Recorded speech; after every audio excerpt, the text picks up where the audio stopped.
Good afternoon and welcome to the December 14th meeting of the Fitchburg Historical Commission.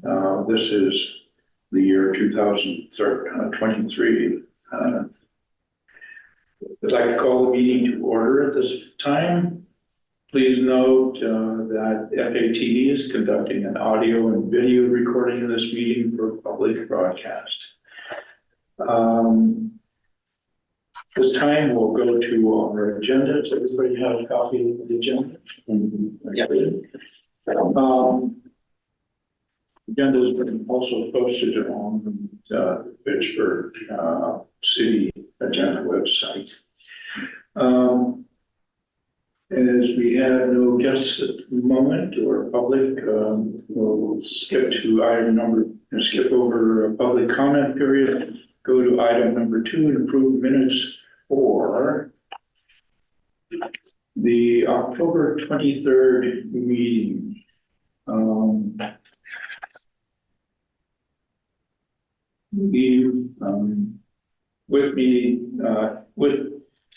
For our quorum here today, we have with us myself, Keith Chanel, Andy Lepasti, and Dominic Ostrowski. The minutes, I believe I did a quick review of both of the upcoming minutes for our October meetings, the 2 meetings we've had. And when I downloaded, I think the 23rd meeting was a little formatting piece, but maybe that's just my download. Like that, the header? Yeah, or something, the header part of it. It looks like it's fine there. You have no other comments, Tom? Also, really good to me. Do I have a motion to approve? I make a motion to approve. Are we doing separate motions? Let's do separate. Okay, I make a motion to approve the October 23rd, 2023 meeting minutes. All right, I'll second that. And all in favor, say aye. Aye. Aye. That's unanimous. Number 3, review and approve minutes for the October 26th meeting of 2023. Any comments or amendments, additions? Hearing none, I'll exercise the motion to approve. Very now I will accept a motion to approve. I make a motion to approve the October 26th, 2023 meeting minutes. I will second that. All in favor, say aye. Aye. And that's unanimous. Number 4, update on Monument Park repairs.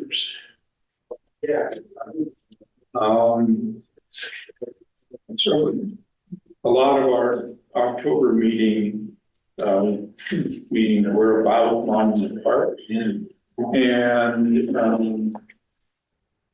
since that time, there was a flyer that was proposed, and with some minor adjustments, I believe it has been distributed. And for just for the records, let's see if I can.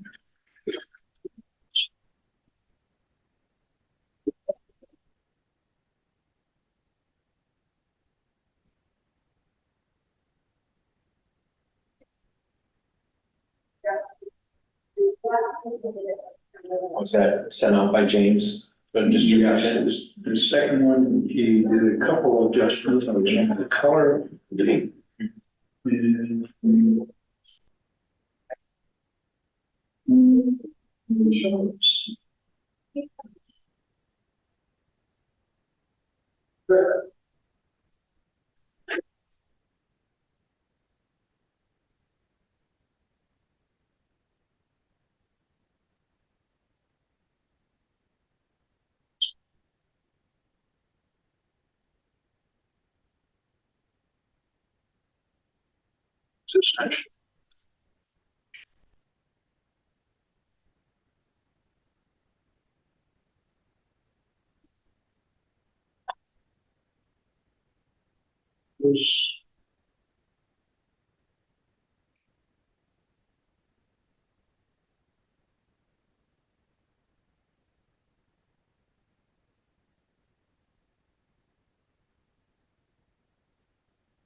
technology is winning. Yeah.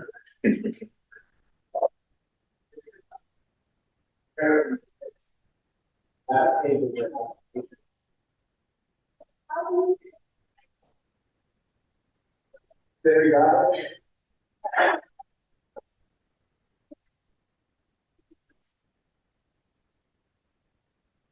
Well, cutting to the chase, the flyer is a attempt on bringing good quality park benches back to Monument Park that were removed 10 years ago, plus or minus.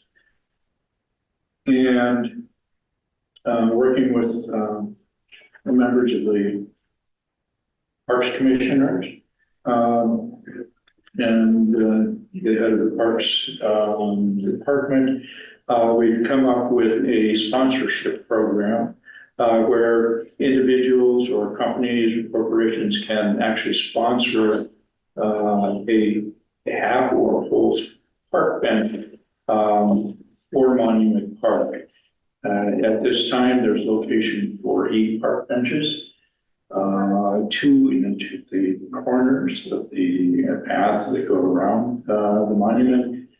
And for half bench, you can purchase a half bench or a full bench, where there would be a plaque affixed to the back of the bench showing the sponsorship. A few lines of text with that.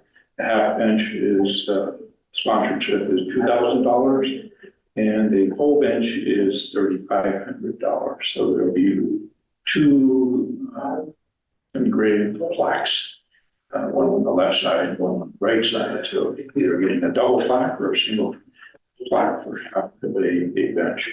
And I believe James Burnell has printed off a bunch of these flyers and has distributed them. I'm not quite sure they're all been distributed so far. So this is what it looks like.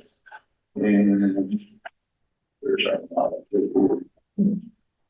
this is kind of a view of what the brochure looks like. So if anyone watching this video is interested in providing sponsorship or getting some good park benches back into Monument Park, our premier downtown park, we'd be happy to help you get connected with that. Pass this around. This is I see the big change the top up here, right? yeah, we changed some of the graphics so that are more clear and kind of a dual sponsorship with the Parks Commissioners and the Historical Commission. What about, and then did the Parks Commissioners agree on the bench itself? Will these go with a certain company? I believe that is the bench that we saw in our joint meeting we had with them. So probably going with it's a little more affordable, and they've worked with that company before, I believe. So good agreed upon match there. Other things in the Monument Park repairs. And one of our main things that we've been observing is the need for repair of the cast iron fencing that goes around the perimeter of the fence or of the park. And in one of our October meetings, I believe the head of the DPW has mentioned that perhaps working with a preservation architectural firm in completing the specifications and requirements for bidding for repairs to the broken cast iron fencing. I sent an email to him just recently, again, just seeing if he's had any progress on that part. They've been working with one particular firm on other projects in the city, and they seem like they're a well-qualified firm to be able to come up with appropriate repair documents and bidding procedures for this type of repair. We, being the historical commission, our involvement is because we are we're created to help monitor or be a design review process for the Monument Park local historic district, which Monument Park is one of the several properties in that district. So you're reiterating with the Parks Commission, we'd like to, or noting our review responsibilities and cooperation and coordination in any of this repairs in Monument Park specifically. Other things, monument assessment, step repair and things like that. Haven't heard any additional information on that.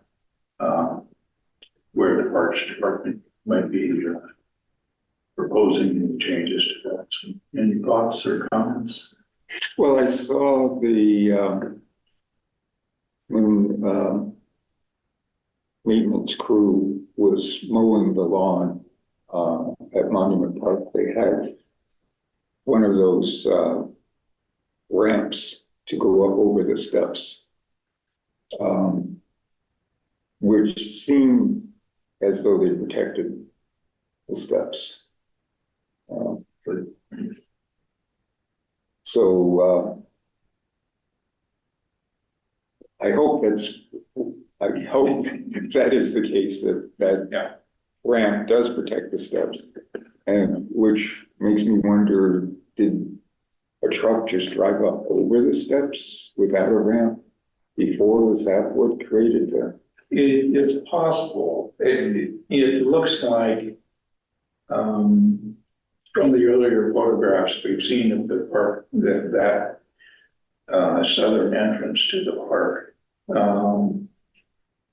it looks like those steps have been there for a long time, and we saw pictures where it used to have cast iron bollards going across the top that would allow people to go through, but keep horse and carriage and other vehicles from going up there. They were probably removable so they could get a wagon or something in there, obviously, to meet monument repairs or, you know, planting trees and things like that, where you have to get heavy equipment up into there and how they, but to my eye, it looks like that's been settling for a long time.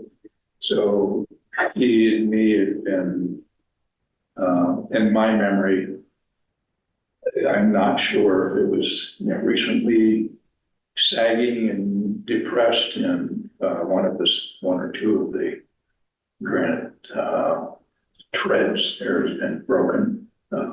So it could have been that way for quite a while. And it could have been just kind of natural settling over the roughly 150 years since the park has been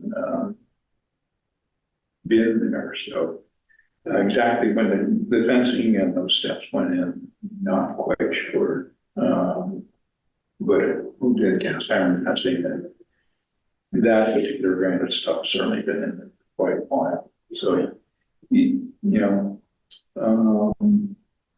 I think it's something that could be carefully done by city workers and resetting it. It just needs a good firm base under it, and obviously future care, monitoring what vehicles go up the steps And how they work. and how the load is distributed, so it doesn't cause damage. So, it's a good question. And Apparently, they still take one of the cannons out of the park for July 4th. Is that something they I don't don't bring it up on Rosestone Hill and fire it on July 4th? that I have not heard of that. That could be fun. Haven't heard of it, but I'm not sure if they're using one of the park cannons or something else. That's a good question. Yeah. I would, I don't know. If those are, I think fireable. I think the actual barrels for the cannons are somewhat original issue from Civil War era. The carriages have been replaced with replicas of the carriages within our recent commission history, I think so. That's something that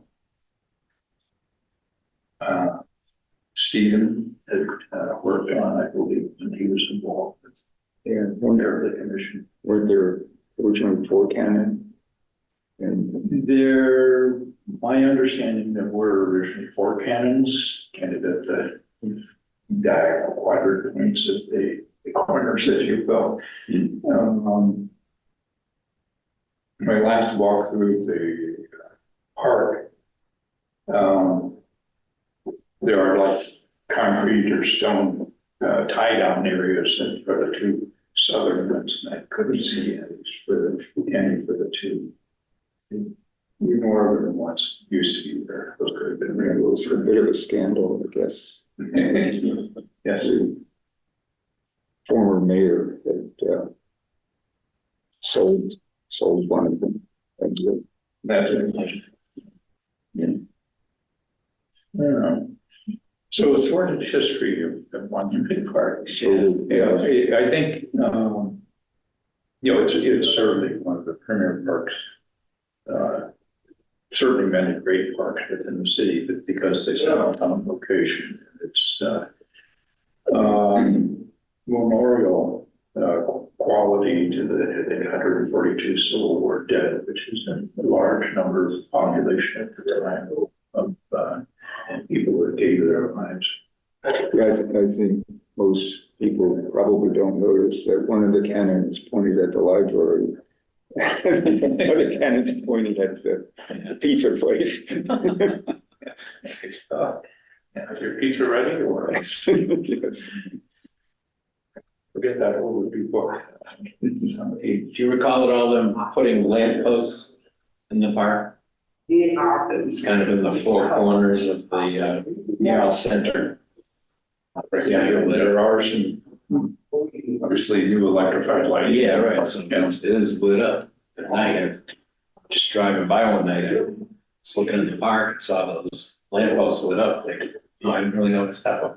Yeah, and that's a nice way of keeping these particular these early sunset times of the year, keeping it usable there.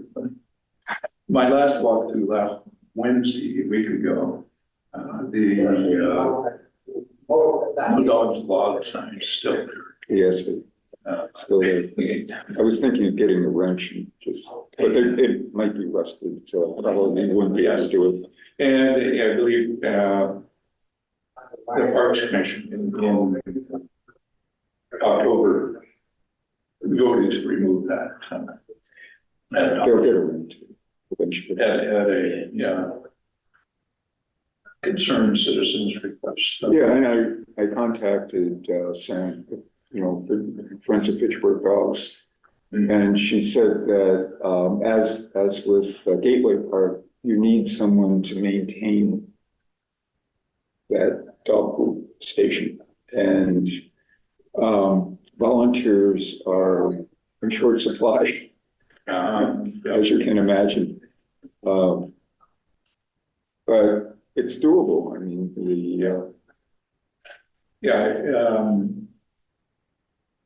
I think all great cities have good facilities for people and their pets, and I think Pittsburgh is certainly a great city to be able to come up with those resources and help with the volunteer gathering and so forth for those types of efforts. I think a lot of towns and cities have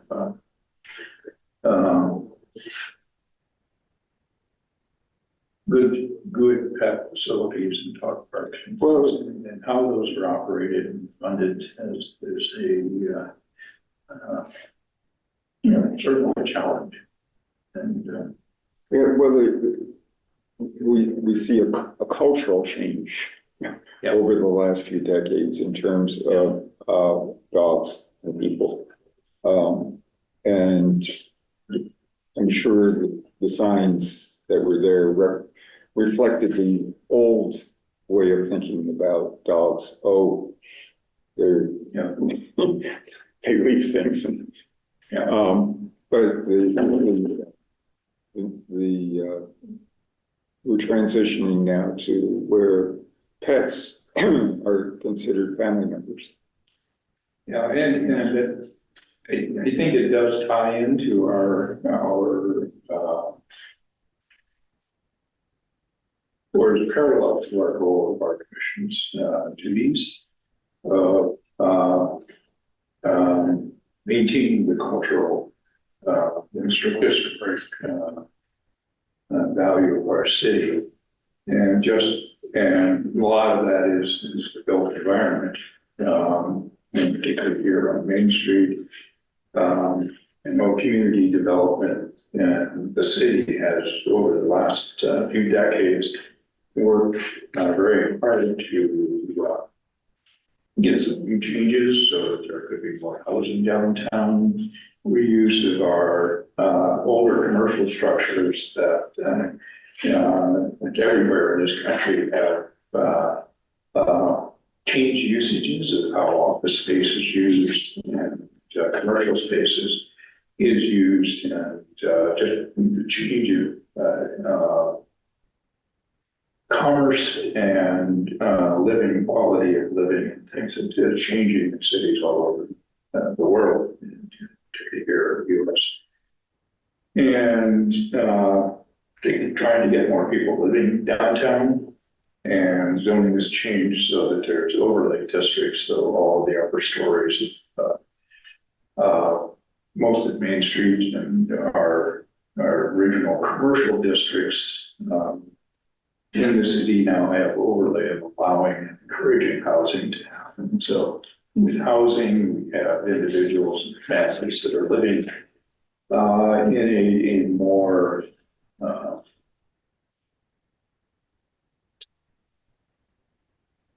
dense kind of urban types of situations. And the value of our parks is ever evolving, and the way we live and the amount of dogs and other types of pets and things that we have with us are evolving too, and we're encouraging that urban living that is having accessible parks. Well, certainly to our pets and having responsible citizens that clean up after our pets and things. Well, there was a period where people were fleeing the inner city and moving to the suburbs.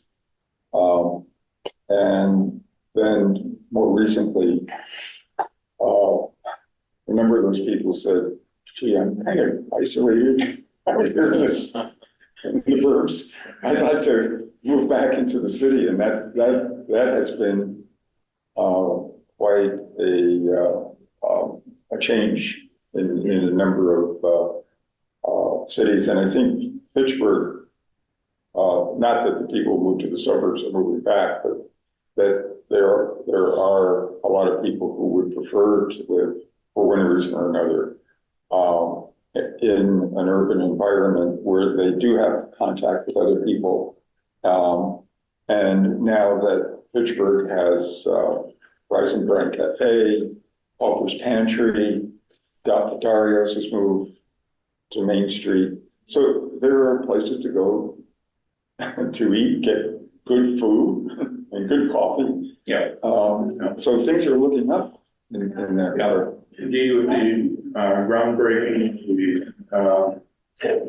the arts studio or complex that will be up around Academy building, city stable building, great historic preservation there, but 50 more units of housing north for the upper Main Street, Moran Square apartments, some 50-some units at the eastern end of Main Street.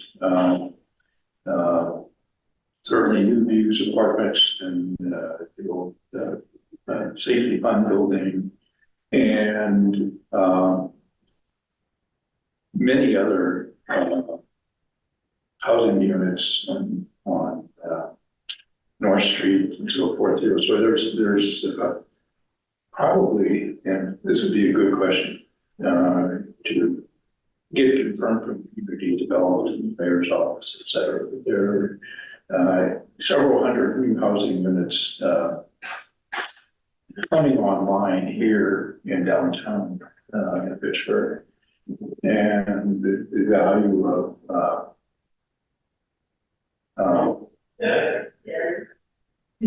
the great collection of architecture and built environment that's here certainly add to that. And I think our role in educating and helping to protect them certainly important piece of what we're in a way, I wish that the Johnsonia could be reconstructed. Because it was becoming so valuable as a cultural center and providing very nice, apartments. I am sure other portions of the city and the Pittsburgh Redevelopment Authority have some good future plans for that. It might be good if we got Megan to come back and give us an update on some of those properties. And I believe that Johnsonia might fall into redevelopment authority proposals. And I think I've heard that they are working diligently. Maybe a parallel thing that's not specifically mentioned on the agenda here, but deals with Monument Park. The local historic district is the courthouse. Yes. The old courthouse building. I did talk with,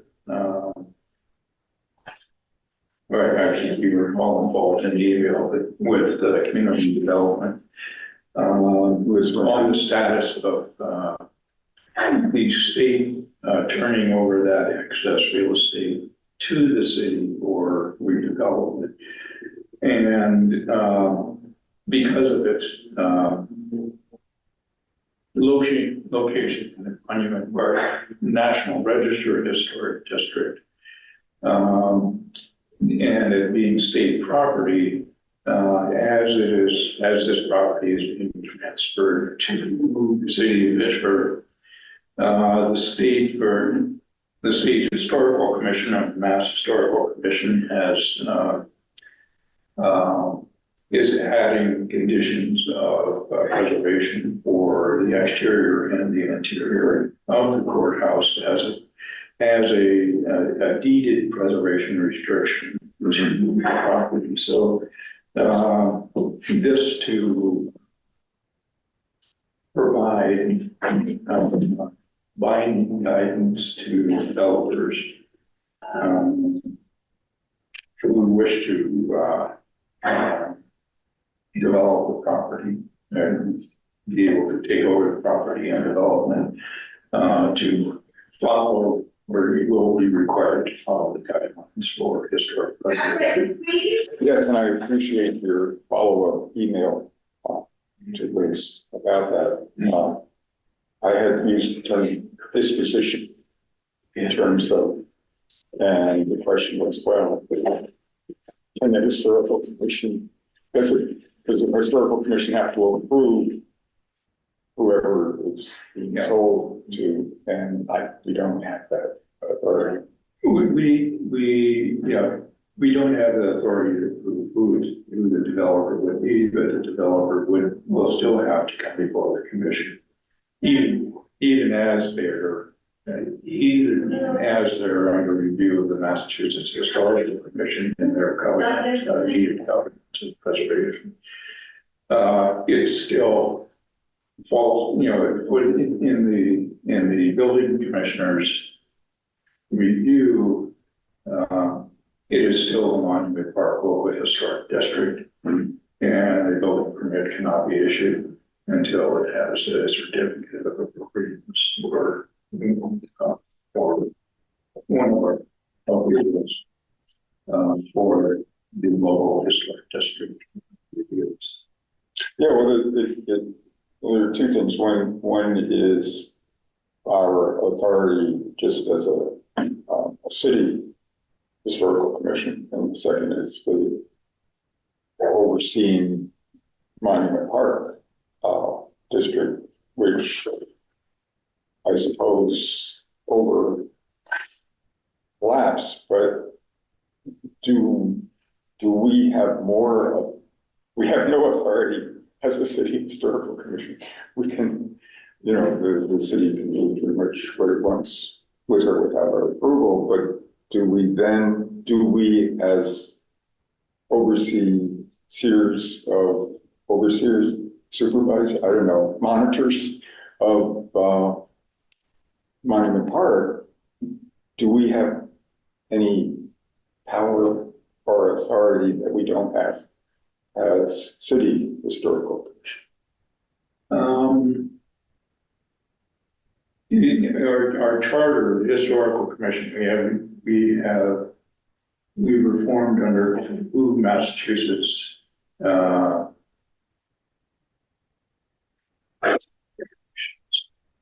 chapter 40C and whatever the other one is.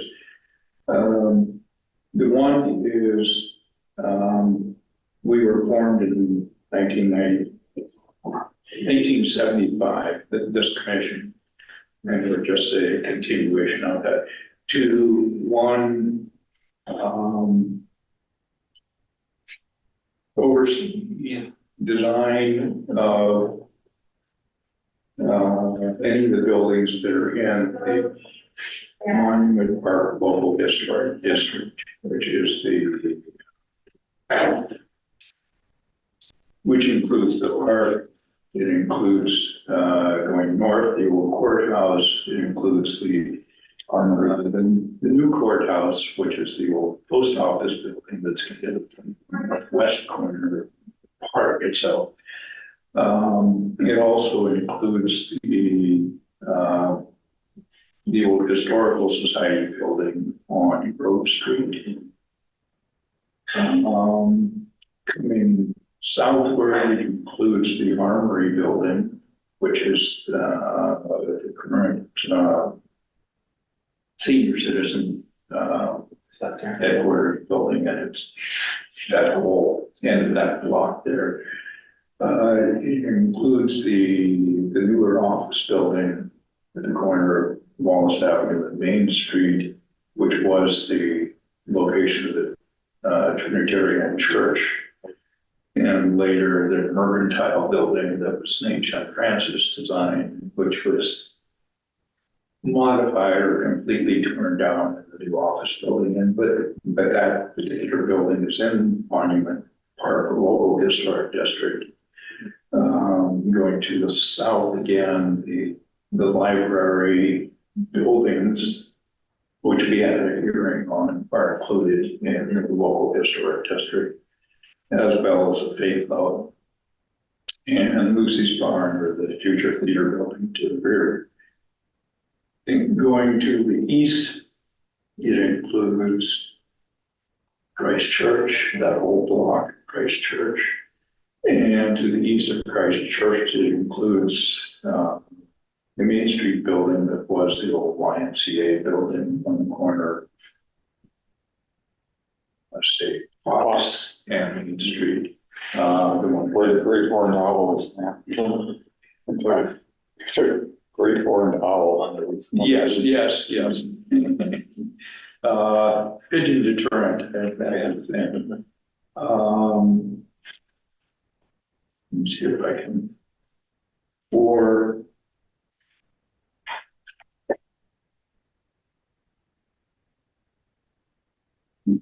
I think I sent out a copy for this too. This is the brochure they were planning on, and it shows on the map portion, the dashed line represents the local historic district that our commission has jurisdiction.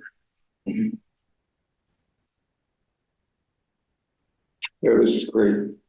This, this is a mock-up of or what it will look like once we get it into production?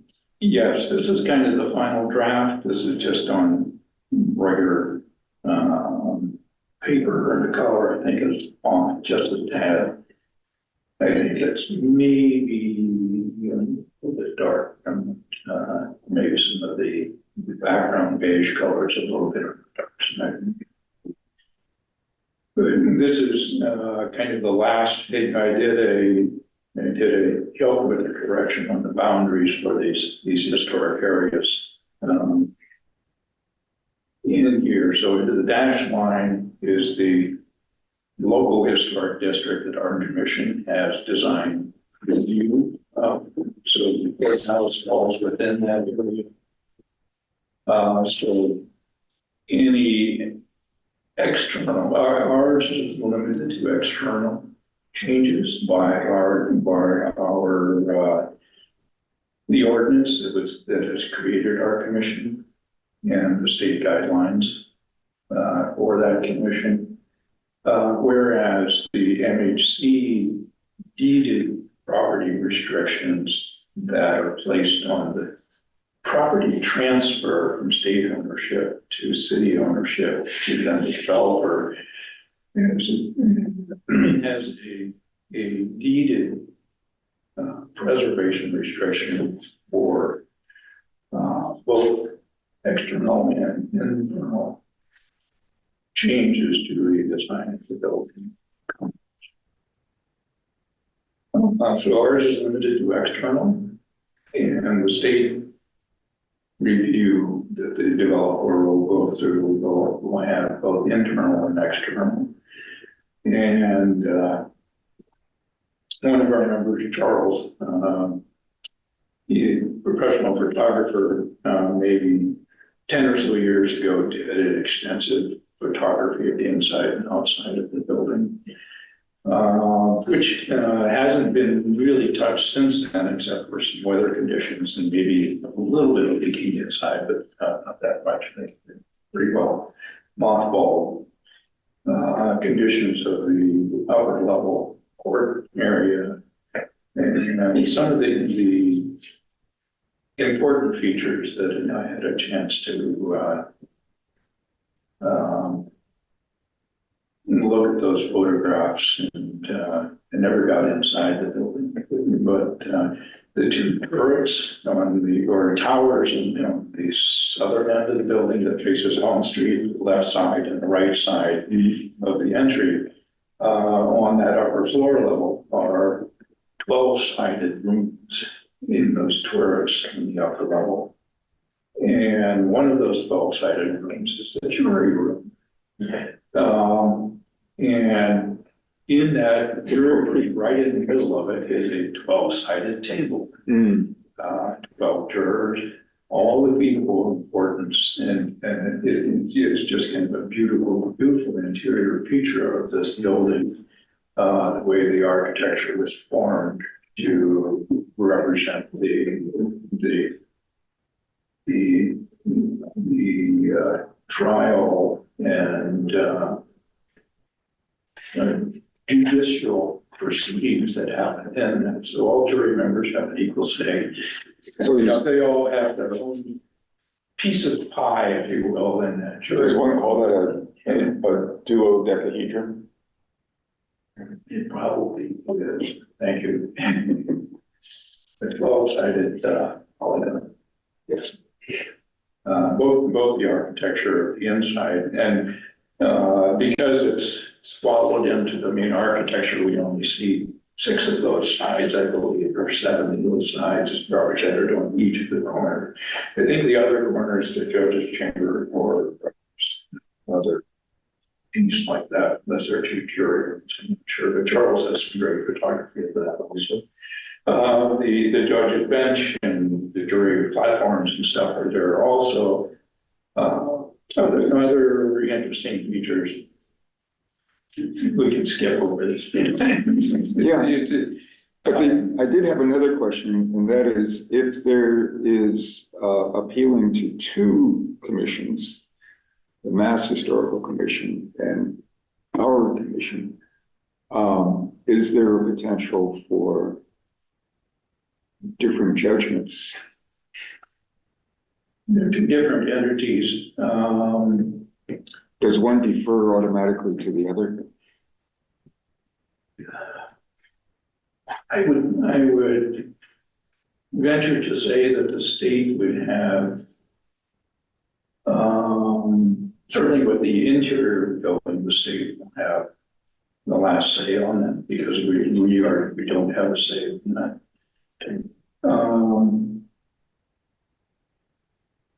Exterior of the building, I would suspect that the developer would have received their approval from Mass Historical before they would come to us.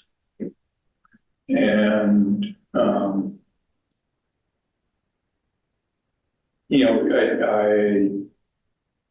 I would suspect that we would have the same findings as Mass Historical would with the I exterior would think so. features. But there could be something that's missed that still falls within our jurisdiction of, we do have a bit of, written into our bylaws, a little bit of landscaping features and things like that that may or may not be under the Mass Historical. I would see it as a very quick review probably on our part because I think that the hard work has all been done for Mass Historical. But it's still a requirement to get our certificate of appropriateness to proceed with the building.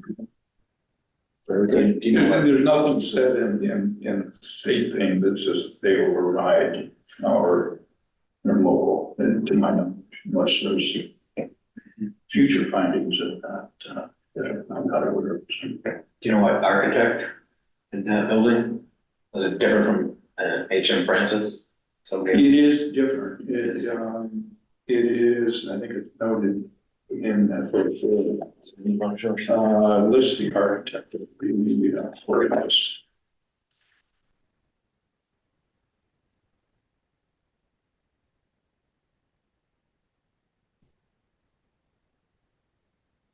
And designed by E. Boyden and Son in 1871.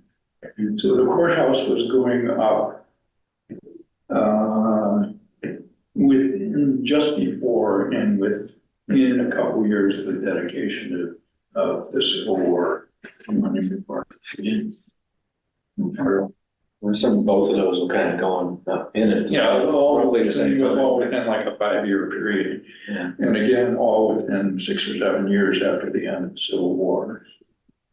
The war had to come home, there was healing, the country was reunified in various ways, and the country continued to go on various divergent paths after that. So, but this was Fitchburg, as many other communities have memorialized, the Civil War conflict and the Union. We see Union streets, Union stations, et cetera, all over the country, as ours was Union Station also, I believe. The old depot was called Union Station, I think. It could have been for the Union, if there's several different railroads came together at that point, but it could have been a dedication to the Union of the country again too. So something I'm not aware of. I believe I've seen that context.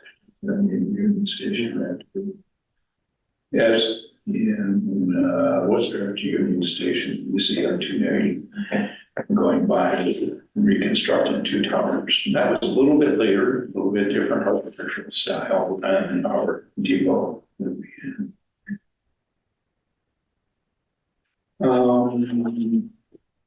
Monument Park questions, any other thoughts? What about the DCR and the tree plantings? Any further word on that? I haven't heard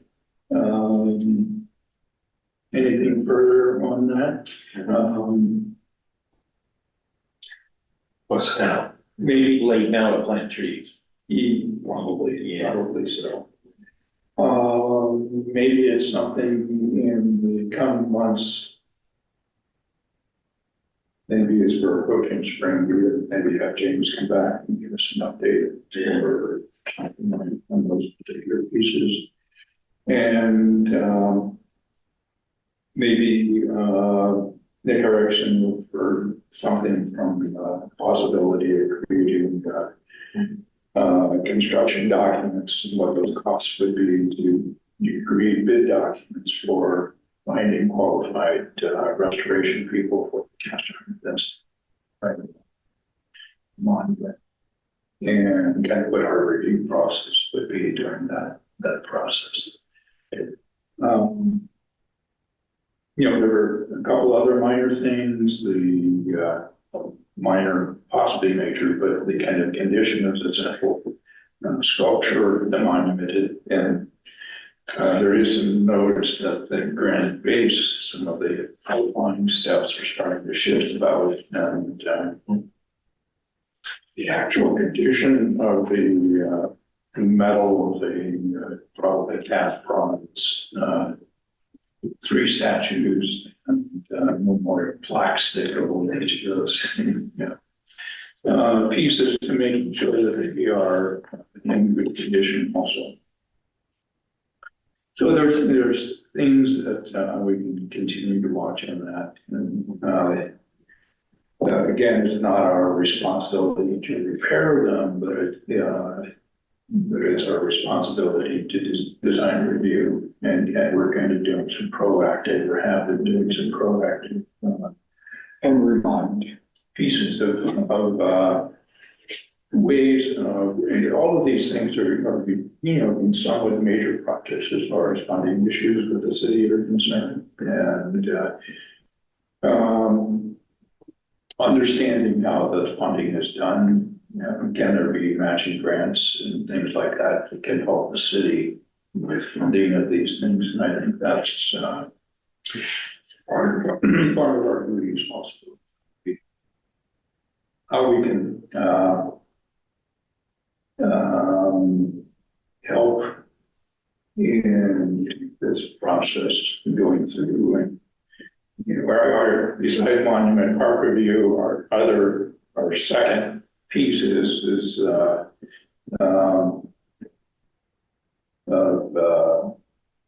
educating and maintaining the cultural heritage of the city, which includes some of its bricks and mortar pieces of it also. So being able to educate, which the flyer is about, I think, and being able to highlight and other things that we're doing, such as working with the park department and the parks, and that's we're working toward it slowly. Anything else in that part? Okay, moving on to number 5, updated historic building demolition. Yeah, I contacted Leominster Historical Commission, and a very nice response. He sent me a copy of their demolition delay ordinance. He sent it as page by page as scanned JPEGs, so it's a little difficult to work with, but that's all right. And what I've been going through is comparing their demolition delay with ours, and seeing if there are things they have in their ordinance that we could use in ours. And I've already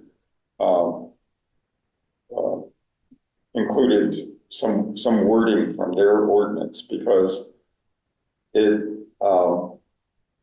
is relevant to the feedback that we've been getting from the city officials, because when we met about their concerns. And the point is, there is no problem. Leominster has no problem that anything that of what we have heard has concerns.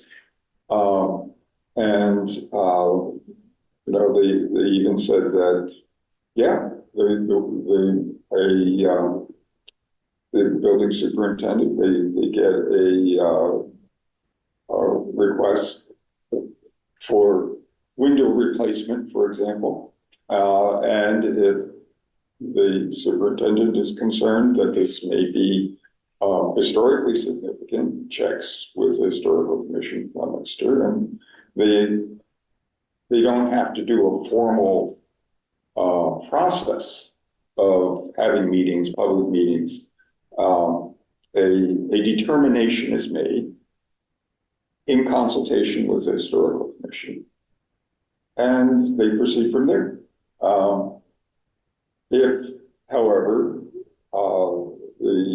it's determined that the demolition of all or part of the building requires further looking into, then a procedure is already set up for the city to consult with the Leominster Historical Commission and have public hearings for it. And so, you know, I was asking, well, you know, what problems have you encountered? None. That's pretty good. Yeah, they don't. Yeah. So, you know, I'll continue to, I also wrote to Lunenburg, their historical commission, but haven't heard back. I'll follow up on that. But I would like to check with other cities to see if they have had any problems with, you know, between the historical commission and the city in regard to their demolition delay ordinance. And I should also probably check with Mass Historical on that. But I'm encouraged the fact that it says, no, we don't have any, we have no issues that, how does Leominster, what buildings do they include? How do they, is it by number of years, or is it a list of buildings? that's very interesting. They, at some point, now apparently, I don't know how they did it, but they made up a list of buildings that the building superintendent could just check to see if it's on the list. I think the MACRIS list for us is roughly equivalent. It may miss something, but overall, There's a starting point. yeah, it's a starting point. And the buildings commissioner thinks that a building was missed or a structure was missed. You know, the can just consult with our commission on a informal basis. Again, doesn't, and the other concern that was expressed is, well, someone doesn't want to have their building, their demolition delay ordinance tied up for 6 months. But that the building commissioner can at any time decide to grant or reject the application. It is not contingent on approval by the historical commission. The historical commission is just a vehicle for conducting the process. Now, as we've talked about before, for us to conduct that process, we would need some staff support. The other thing is that it then provides a means of continuity of, because in asking a city official, well, why was this done? It's very easy to respond, well, that was my predecessor. Well, my predecessor's predecessor. I don't know how they made that decision. Okay, but if you're going to demolish a building, or if you're going to have some preservation decision about preserving a building, it would be nice to have a record, a written record, an official written record of how that decision was reached, which we don't have, as far as I can tell. Nobody seems to know of it. It is basically a right of the property to demolish what they have. So I think that's, again, not responding to your. No, that's absolutely right. However, the point of, again, of the demolition delay is to say, well, to the property owner, wait a minute, Mr. or Mrs. or Miss property owner, there might be a better alternative to demolishing, because that's kind of the nature. Delay. Yeah, it's an old building, demolish it. Well, there may be something that you can do to preserve the building, because demolishing a building is expensive. So there may be an alternative, and you would be contributing to the heritage of the city to not demolish it. So put in those terms. Yeah. If the Union Station, if the old depot, if there had been a demolition delay ordinance, I have to think that somebody would say, well, it's not necessarily progress to demolish an old building.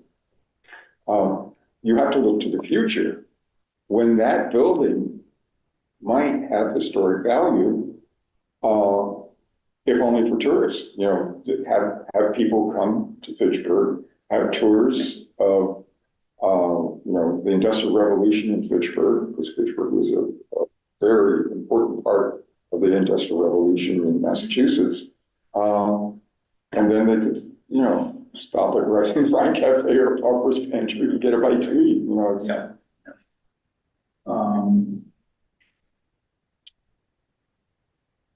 It is still a delay period, and there has to be like the depot, it would have to be a viable way of reusing it or maintaining it or whatever it's in particular new use as a train station or other uses that it could be done for, and that's whatever the delay period is, that's an onus that goes on to our commission to help review alternatives to the demolition when the time period's up. The suggestions are made, and then it's still the owner's prerogative to do. And then the buildings commissioner can issue the approval of. I think, maybe amending our draft to consider this, we should vote on it now or not, but to go with macros is giving it a little bit finer specifics to it. Where someone over the past 40, 50 years that it's done in inventories of historic cultural pieces of Pittsburgh, has made that decision to make an inventory of that particular building and saw some merit in it, and that would be certainly a way of avoiding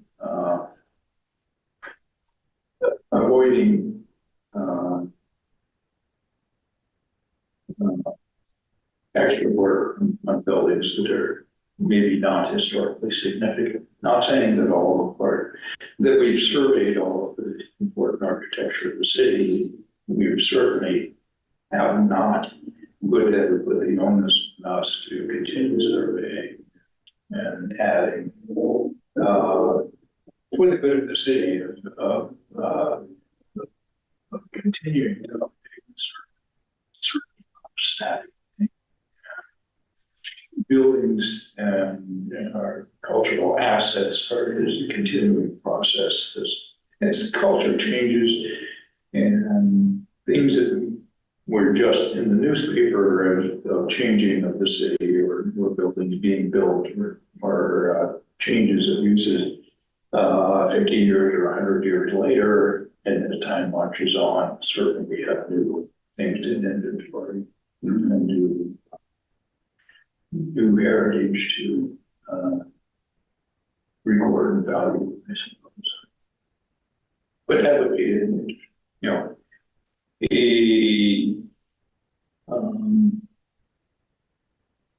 more understandable to the general public of what is the rationale of an ordinance that has a delay of demolition permits. It's for these specific buildings that have been already surveyed for their historical significance. And in fact, that was one of the revisions that I was making, because of what is in the Leominster demolition delay. But when finish it over the break, over the holiday break, and the next meeting I'll send out a revised version based on the revisions on the basis of the Leominster ordinance. It would be nice to have the two of those, the Fitchburg ordinance and the Leominster ordinance, more or less coincide. Yeah. And if I think I'll try to check out some other cities like Westfield and some other small town cities that are similar size. Westfield especially. See what their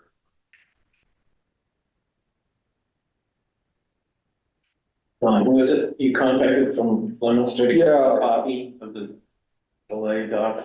Yes, it was, I was trying to think of his name. But it's the Leominster Historical Commission. It was the Leominster Historical Commission and the fellow's name. I know they have a commission and a historical society. Yeah, I'll get that to you. I actually have a copy of it here. It's section 4.2.11 of the Leominster City Ordinances. It's a modified print.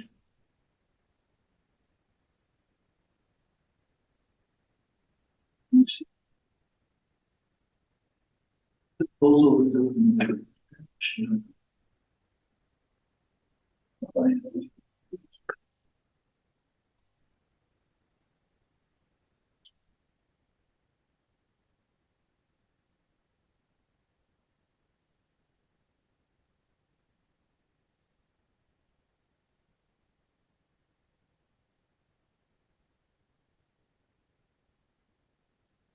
It was updated July 12, 2010.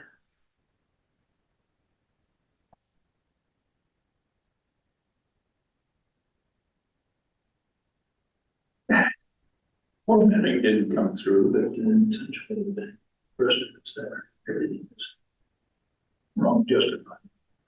Demolition delay. So this is to preserve and protect significant resources within the city of Leominster, which constitute or reflect distinctive features of the cultural, political, architectural, or social history of the city, and to limit the detrimental effect of demolition on the character of the city, to promote continuing private ownership, utilitarian uses. You know much about the Bacchus procedures, is that something we can add to? Yeah. Submit could this old house in Fitchburg want to add it to the Bacchus list? I think so. I think I think there were maybe a couple of guys from Fitchburg Historical Society did a lot of that original work. Any resources within the city which have been determined by the local historic commission or is designated based on any of the following criteria listed on or is within the area listed on the National or State Register of Historic Places, or is the subject of a pending application or listing of historical places, found eligible for national or state registries of historic places, importantly associated with one or more historic persons or events, or with the broad architectural, cultural, political, economic, or social history of the city of Leominster or the Commonwealth, or historically or architecturally important in terms of period, style, method of building construction,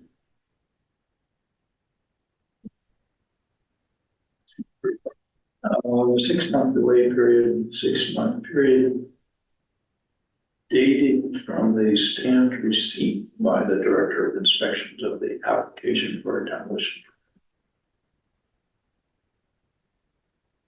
I don't know, team. Is that their timeline?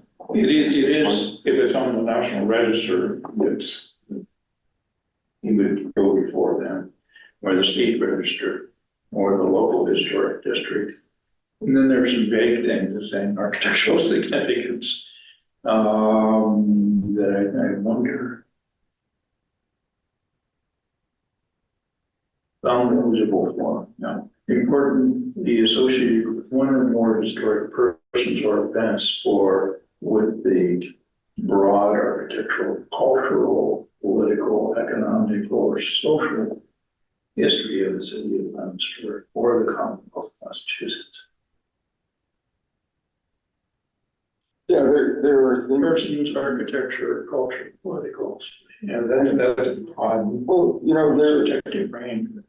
there are, in any city, there are things that happen that are not of general knowledge, but are a part of historic interest, at least to a certain number of people. You know, I think very few people know that Bobby Fischer, the last American to be, well, I guess he was the last American to be world chess champion, had a simultaneous exhibition at the Unitarian Church north of the head of Common. And it's been written about in books. I mean, you know, talking about chess, history of chess, Bobby Fischer, because it was a big deal. 1964, it was a big deal, but there's no indication that Getting into the city's processing of building permits or demolition permits is kind of how we have to think also, is how we monitor this and how city employees have to follow the ordinance, and what are the key things of how they follow that.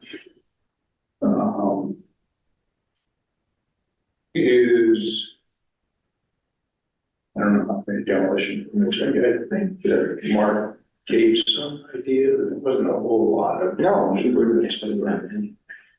8 or 10, something like that. Yeah. And how that would. Yeah, when they get a demolition permit, it comes before the commission or the chair of the commission or a staff member in community development or something, that it becomes an automatic thing that a demolition permit, this is quite possible to still, that there is a demolition permit, it has to be signed off by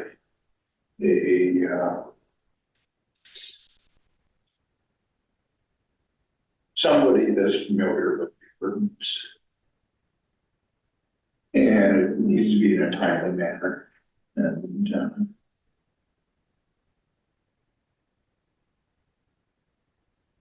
perhaps Leominster has that process figure it out, I guess.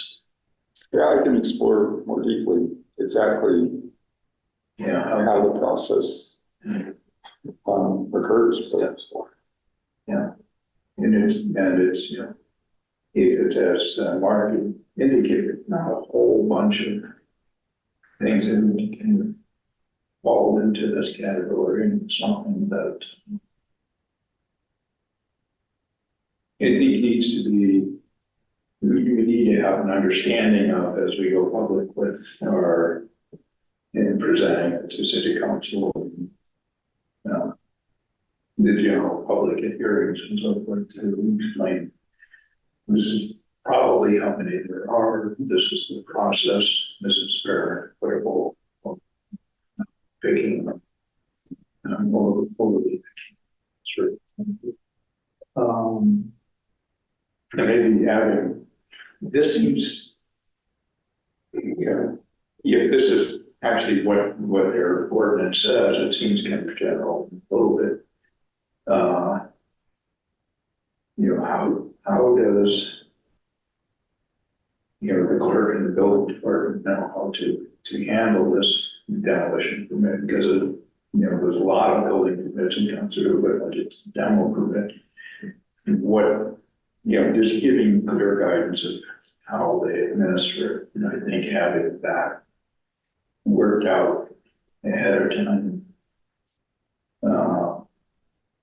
and an idea of presenting in past records that city processing of demolition permits, this is, less than 10 a year or something.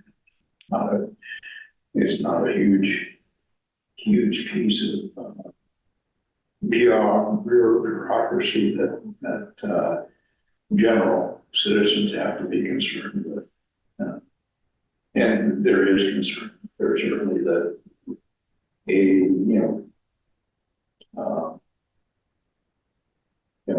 is this an infringement on my right to demolish buildings? It isn't that. And then how many properties does it affect? And does it affect money? So changing windows.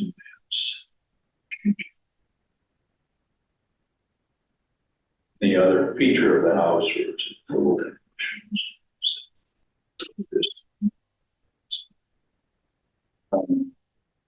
Different cities have it written a little bit differently. And I think city of Worcester has it involving changing windows and roofing, vinyl siding, all of that's removable, and things like that.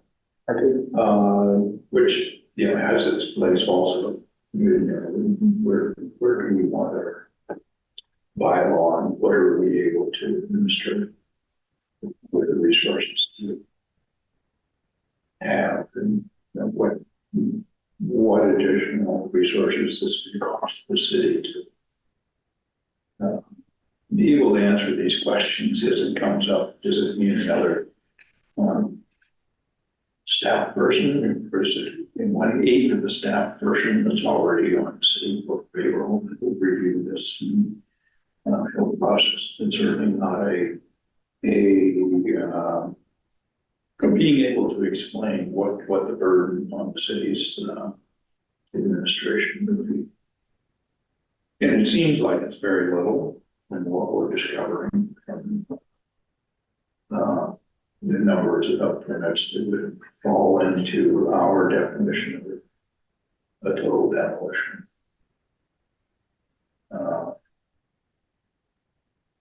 If that's the way our system is. I think we're being probably overly cautious of putting it out there, but I think we're holding it down to your research to a manageable thing and we can present it. Well, I have in mind, what was it, 12 years ago, so submitted it to the council.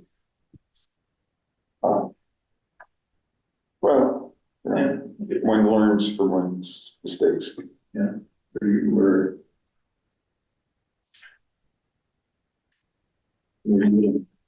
any other thoughts on demo directors? I'll try to take a look at this field. Soon. Maybe another gateway city or something. With there some, maybe make a phone call. Staffing requirements and things like that. Do you know much about the mattress process? You know, we wanted to add an older historic building to that list.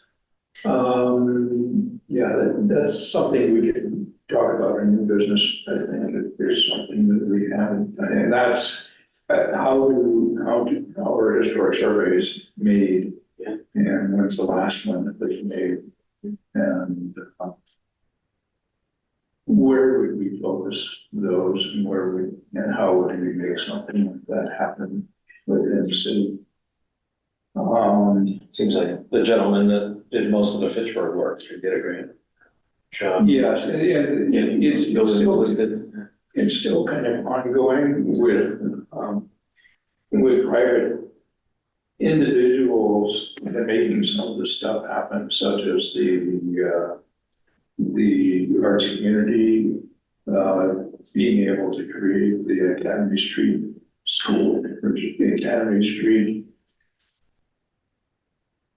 Educational Historic District. That's in the process of creating a National Register Historic District. So each of the buildings in that particular area that includes the Melange junior high school building, includes the Wallace Way staircase coming down to Pritchard. That's included into also, so there's some additional elements to that those buildings become more surveyed and they have more information included in those as being parts of the district. The same with the Orange Square Historic District. When that was as a National Register Historic District, additional buildings were surveyed and their districts were included in major survey pieces. So those are being done by private funding. And the Upper Common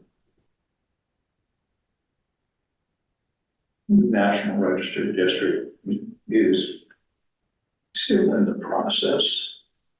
That's why we call it a historic area in our brochure. It's not a National Register District yet. But that includes a lot of additional survey work. We're combining a lot of additional survey work on buildings. Some of it individual, most of the macros includes individual and also includes the historic districts. And have you gone on to the macros list at all? Yeah, I just looked at a few items. So. And Don, we've used it at all to. Yeah, for the brochure. But When I did the right. the draft, Right. the area was right, yeah, that's what I used. It's quite a piece, and the macros maps is an easier tool to use that ties back into all of the local inventory. It gives you a dot for every survey property in Pittsburgh. When we long time ago, we had actually now printed out surveys and things. The state has it now too, it's all online, so it's an easier way of looking at it. And it includes all the districts and stuff also, and surveyed districts like Highlands District. And, some other things that they keep finding new stuff in there. So it's a nice piece, but it's something. I'm getting into new business, I guess, but it was on the same topic as, as a commission, should we be looking at additional surveys being created to augment areas that haven't been properly surveyed yet, that do indeed have cultural, historic buildings in them yet that have not necessarily been included, and should there be additional local historic districts that would fall under our design review.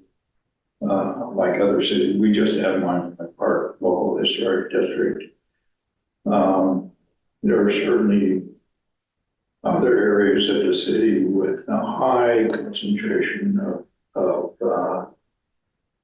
built environment, city or buildings primarily, that represent almost themes of areas and residential areas. And many other cities have areas like this that are in National Register districts that have a design review process to kind of maintain the cultural heritage of those particular districts, just like the city set up Monument Park local historic districts for that area around Monument Park and the significant buildings in it that fall within the design review. Certainly in residential areas in the city and other commercial areas of the city, in parts of Clayton or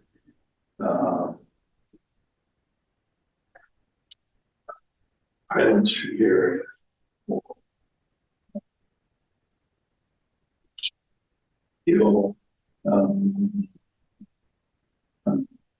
Certainly can start to fall into Vernon Street and some really wonderful buildings of Blossom in that general area. And I think it was just even in looking at our map on the other side of the brochure there, we see for public viewing. I don't know if any of this is showing, and these will be coming out on our website in near future. There's kind of certainly in our downtown area, there's kind of a gap of areas of significance. That from Monument Park going east to Warren Square, there's not recognized historic district, but there's certainly a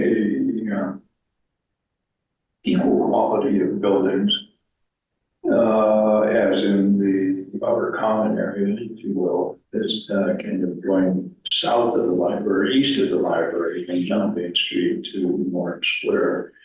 There's a lot of Main Street buildings. There's a lot of buildings, including up Day Street, the Trinitarian Church or the Three Pyramids building, and there are other architecture out that way, jumping to Blossom Street to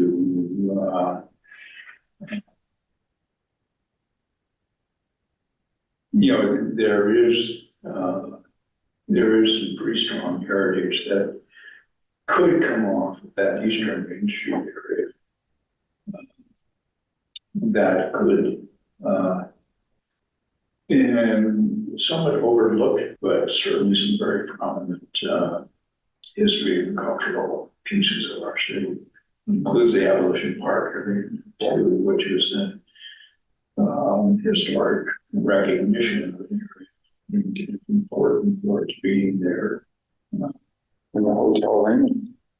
Which is, so it's something that's kind of looking into the future to do issues. And kind of see some things that we maybe should be doing looking toward the future. Yeah, I agree. One thought on that, which is good talking, is that we could, I'm thinking of having maybe our circuit rider, Mass Historical Commission, Jennifer Doherty, perhaps join one of our meetings in the spring of saying, having her look at what we've been doing and in her knowledge of working in historical commissions. She was involved with historical commissions in her early days, and then becoming as historical to being kind of the coordinator of all the historical commissions back to Mass Historical Commission, and being a guiding aid for we out here, having her take a look at the city and giving some recommendations of things that we could add to into her tasks. Just so we're not skipping over something. So I'd like to maybe put that in our future thoughts and goals, maybe next year.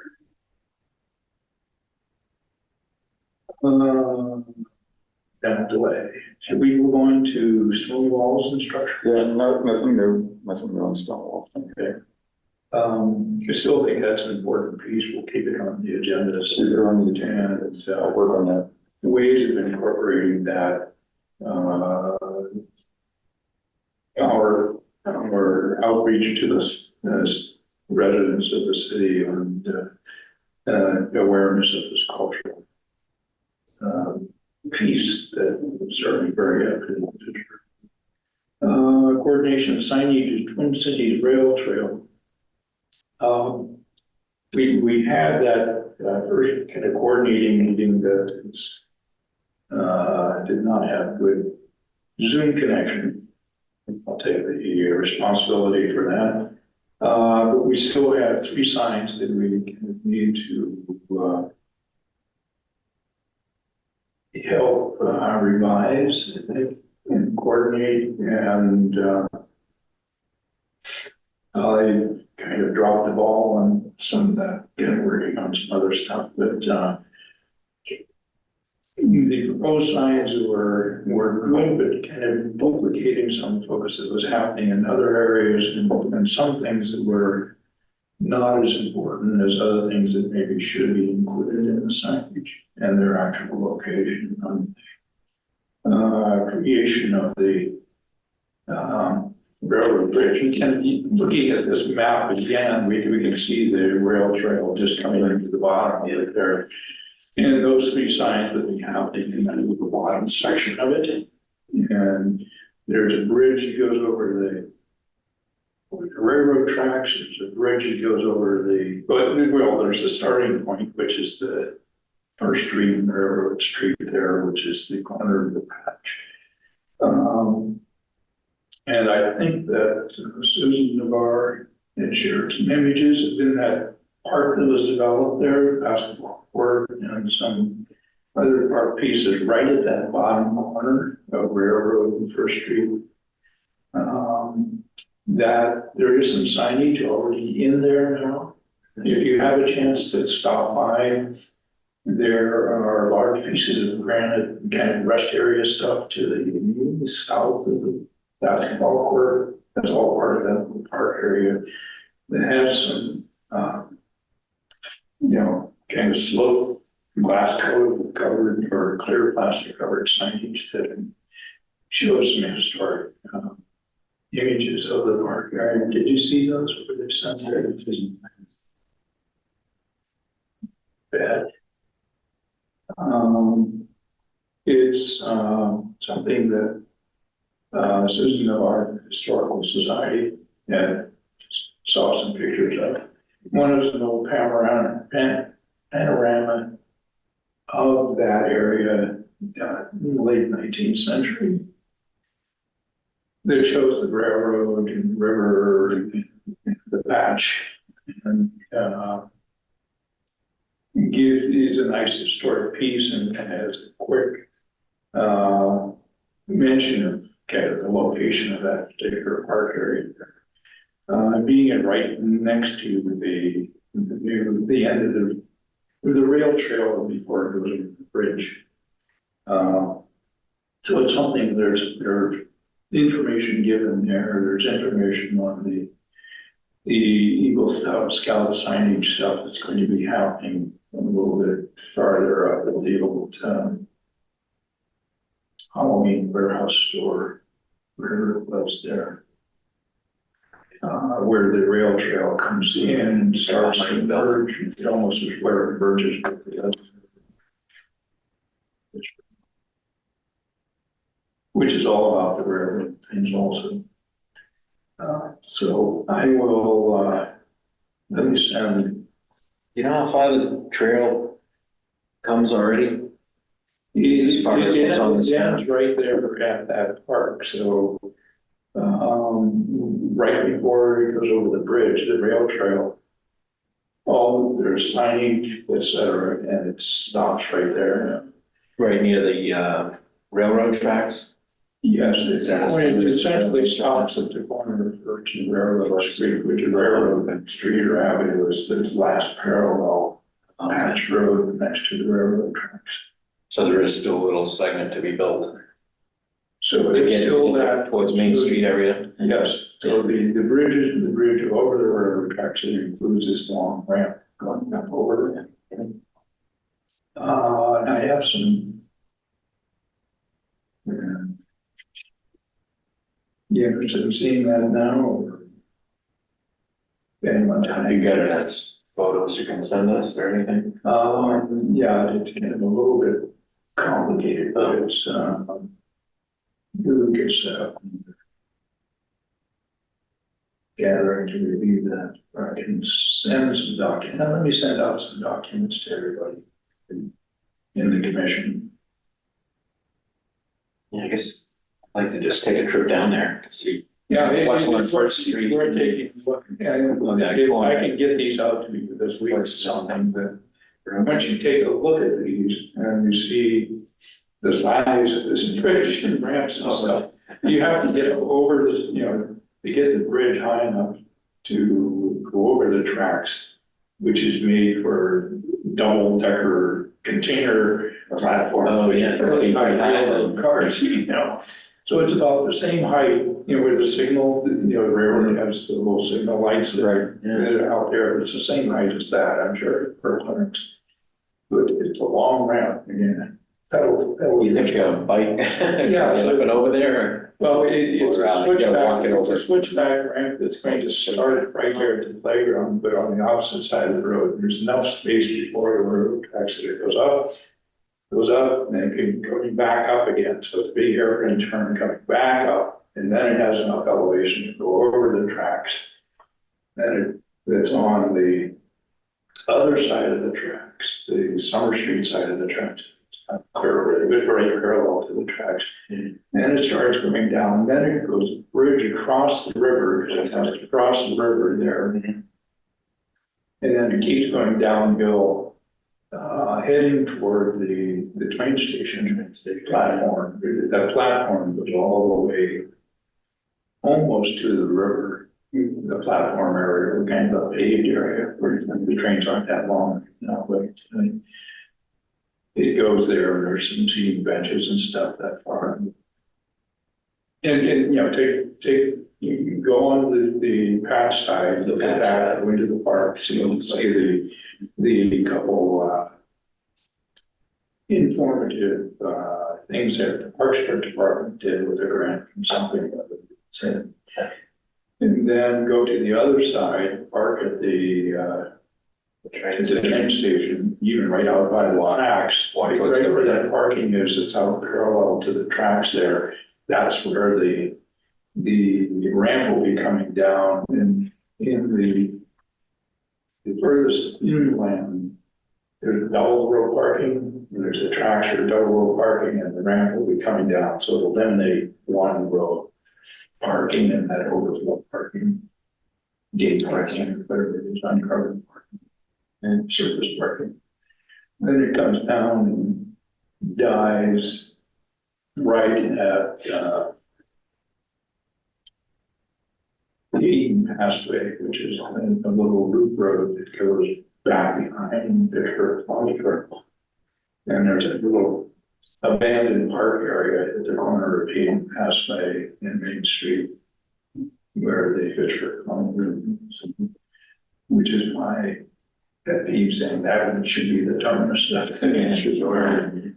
But, and as, you know, as that area becomes, more developed and things, you know, that could happen, so.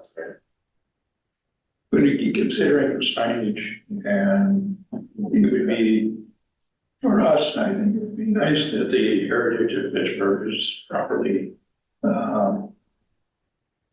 acknowledged for those using the trail, and this being this northern terminus of the trail. I think having the introduction to Fitchburg is, and as the intent of the designers, that was their intent, you know, here we are in Fitchburg, and what's Fitchburg known for? And just coming out with the preferred graphics for these three little signs that go with the rail trail is what we're looking at. Okay, moving on. I'm trying to get out of here. So it'll be before 6 o'clock. With you guys.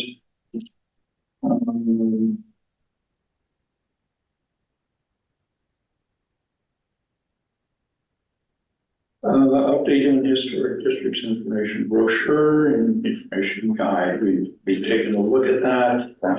It's beautiful. So this is the only mock-up version you have? It's the only mock-up version. I have a request going into through the mayor's office to get a dozen of them made up. So each of us will have a copy of this. Yeah, I'd like to show this. And so the mayor has one, the incoming mayor has one.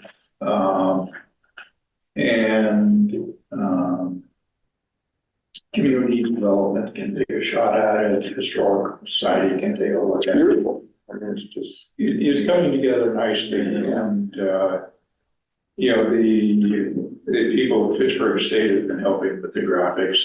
They really come through with the person to help us finish up with these last pieces. It's quite well done. And so let's get it out there and figure out. Let's get it out there.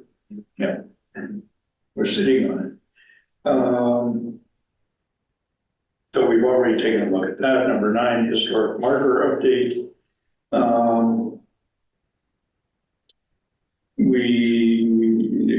I worked with the new sign maker, and some of the couple early ones that were done had some things in some of the graphics that could be improved a little bit on, and they were having problems, paint drying, et cetera. Most of that is being resolved, and they're doing some working with us on some of the graphic things. We have, I think the one new one that went out is with the Prospect Street, bottom of Prospect Street, Mechanic Street. The building there is been sent to them, and that should be going out soon, being finished up soon. I work with people out on Westminster Hill Road near the McTaggart Dam off of, this is in the West Fitchburg area. And it helped do some research. They were thinking, had some other information. We were able to do some deep research and find some answers on that. It's a nice circa 1850 brick farmhouse that was done by, I think the original builder was Daniel Ford, and it's a nice kind of a Greek revival, a little bit of early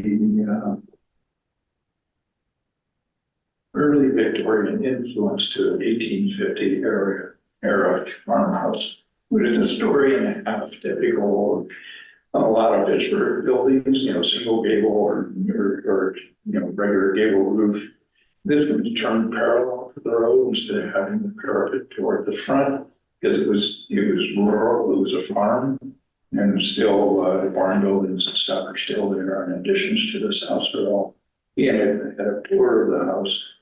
And it seems like that was the original house, and there's nothing earlier. Everything seems to be a little bit later. The additions off the back of it seem to be later construction.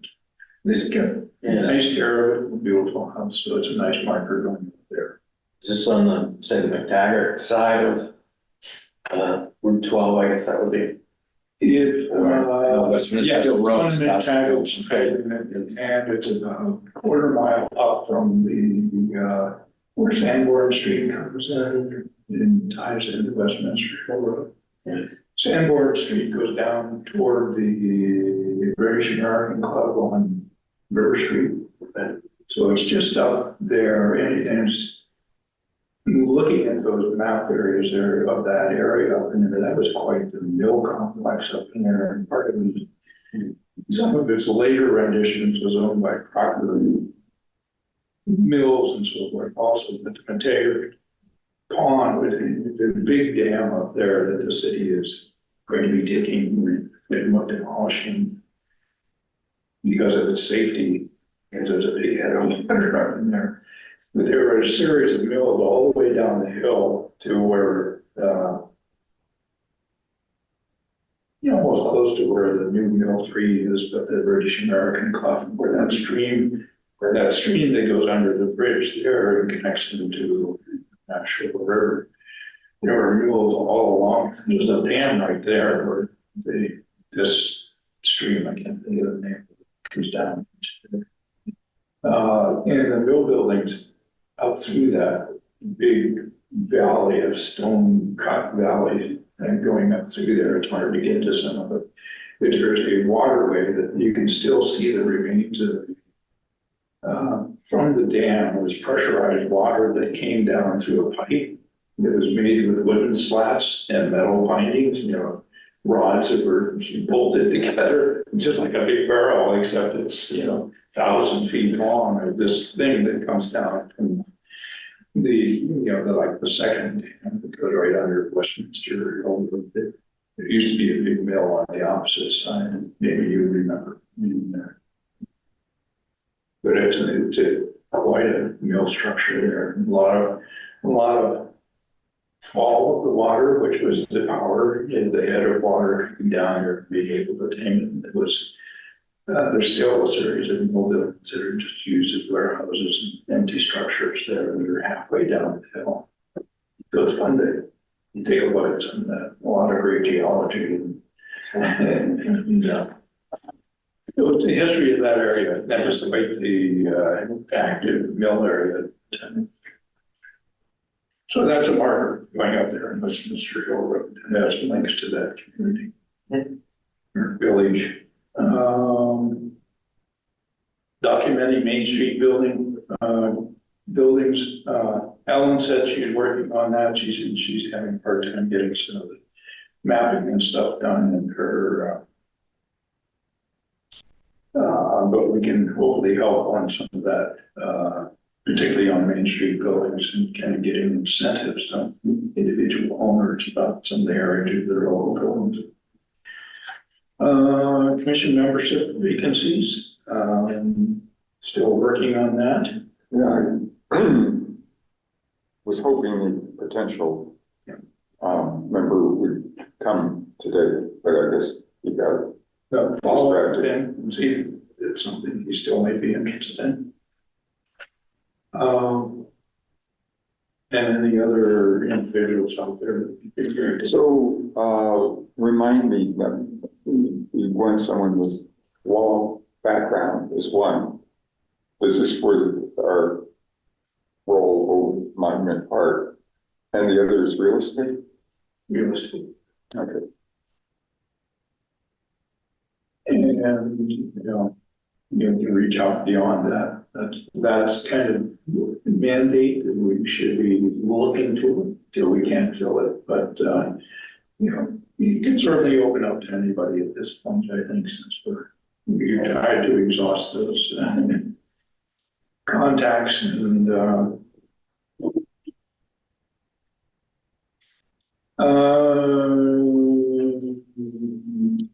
number 12, website additions. This is an initiative that I talked about. And finding additional links that we can put on our website just for city information. One was this Jan Francis brochure. I think I showed this last time. Yeah, I've since tried to find a digital copy of this, and Pittsburgh State College was involved with the initial making of this.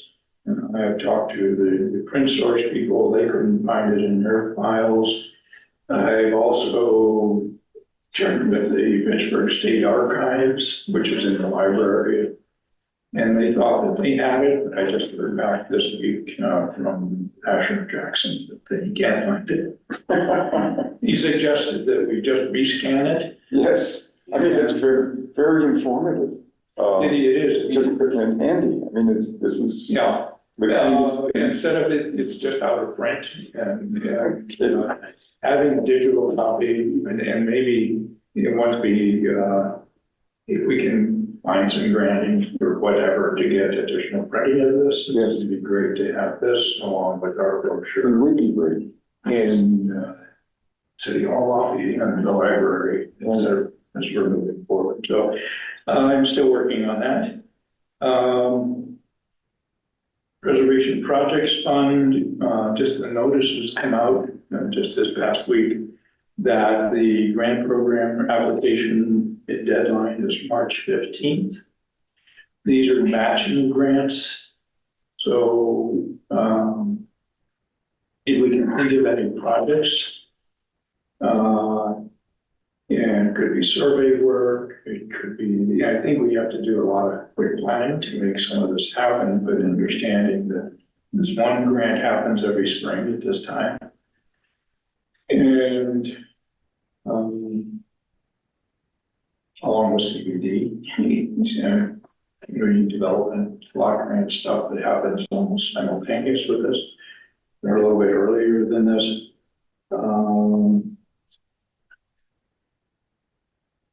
And so this is matching grants through Mass Historical Commission. And it's usually, the city has to come up with their side and they would match it.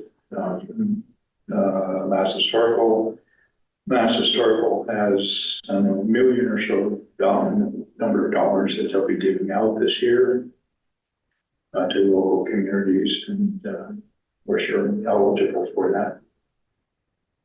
But it's some work to build with it. New business. Our next meeting in January is our first meeting of the year where we will elect officers where they come in term, and perhaps thinking about goal setting for 2024. So thinking of officership, changing the election will be January. Any other new business? Just that, I think I had said previously I would contact the Fitchburg Cultural Alliance, but I haven't yet.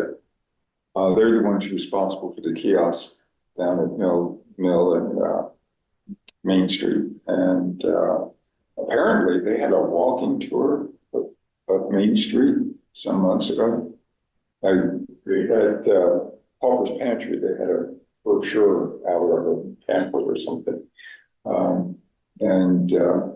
so I think that's we may want to ask someone from Fitchburg Cultural Alliance to come talk to us about what they're doing.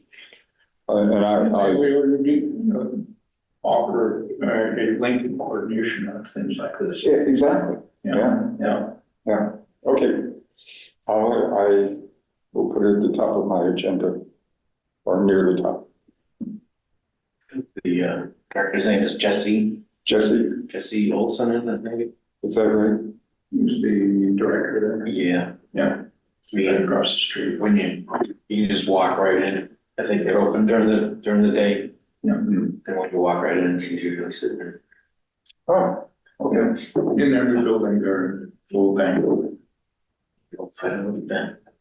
And for people, the power pantry, go down the end of the block and go in that building right before you get to the restroom.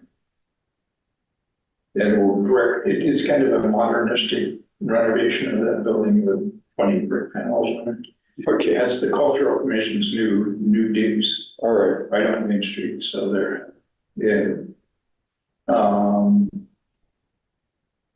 Art exhibitions and stuff in there that they're trying to, they've been granted that building, you know, after the bank left, and it's kind of the theater for ownership almost, maybe, I don't know if Fitchburg State's involved with it or not. They were needing a home, and I think that's what I'm reason. So it would be good to reach out to them. I will do that. On Main Street, corner of Grove Street, Maine. Grover, Maine. Yeah, that That's right. Yeah. kind of opposite from, what's the restaurant that moved in? Inside Dario's. Darius. Yeah, so, yeah, Just across the just across the street from that. So do they, are the ones that have those pictures in the window? Yeah, I think so. Okay. Yeah, even on their walls, on their exterior walls. Yeah. Yeah. Okay, I know where that is. An unfortunate architectural remodeling of that building, Yeah. my personal opinion, that goes way back. And you're. Yeah, that was an old building.